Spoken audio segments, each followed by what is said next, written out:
நாட்டிலே இஹ்வானுல் முஸ்லிமீன், ஜமாத்துல் இஸ்லாமி என்ற 2 இயக்கங்கள் இந்த நாட்டிலே தவா பிரச்சாரத்தில் ஈடுபட்டுக் கொண்டிருக்கிறார்கள்.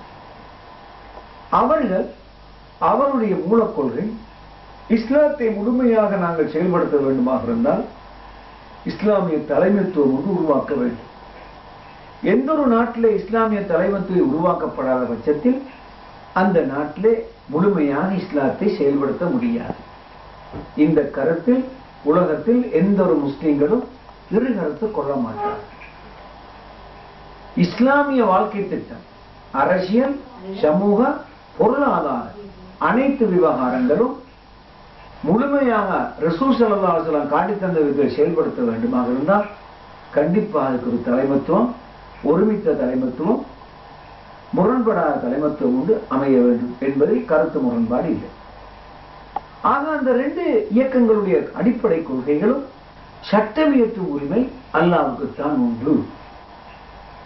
அல்லாஹ்வுடைய சட்டம் அல்லாத எந்த ஒரு சட்டத்தையும் தனி மனிதன் அவருடைய தனிப்பட்ட வாழ்க்கையிலேயோ, சமூக வாழ்க்கையிலேயோ, அரசியலிலேயோ, பொருளாதாரத்திலேயோ, கல்வி விஷயத்திலேயோ, குறிப்பாக சொல்ல போனால் மனிதன் பிறந்ததிலிருந்து மரணிக்கும் வரை அனைத்து விவகாரத்திலையும் அல்லாஹ்வுடைய சட்டத்தை பின்பற்ற வேண்டும் என்பதுதான் அந்த 2 இயக்கத்தினருடைய அடிப்படை கொள்கையாகும்.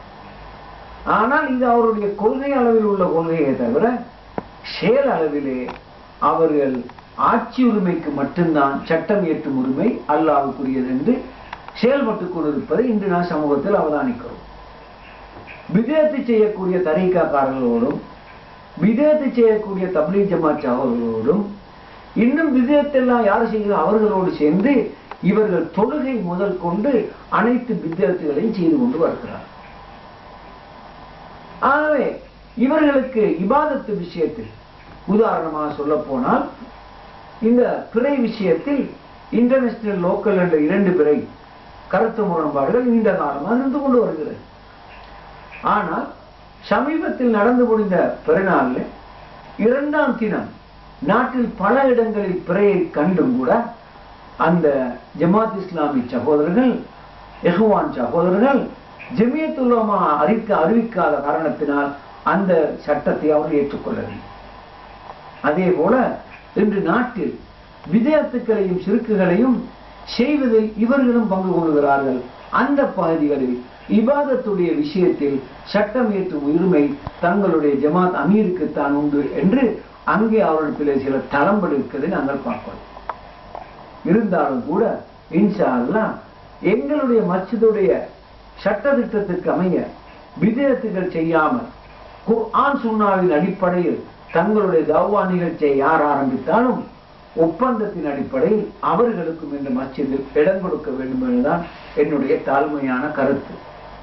ஏனால் மஸ்ஜிதுகள் எல்லாம் அல்லாஹ்வுக்கு சொந்தமானது.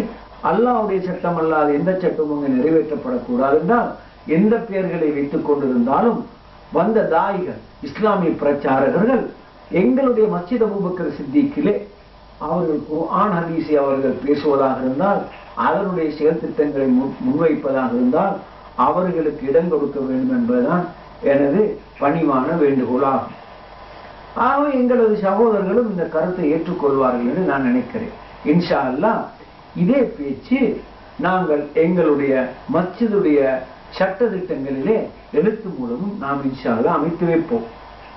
ஆகவே சகோதரர்களே, எங்களை பொறுத்தவரையில் இந்த நாட்டில் இருக்கக்கூடிய தரீகாக்கள் என்று சொல்லக்கூடியவர்கள் அனைத்தும் வழிகேடு என்ற முடிவில் தான் இருக்கிறோமே தவிர தரீகாக்களுக்கும் சுன்னத்துல் ஜமாத்துக்கும் மலைக்கும் மனுவுக்கும் வித்தியாசம் என்ற கொள்கையிலே நாம் இருக்கிறோம்.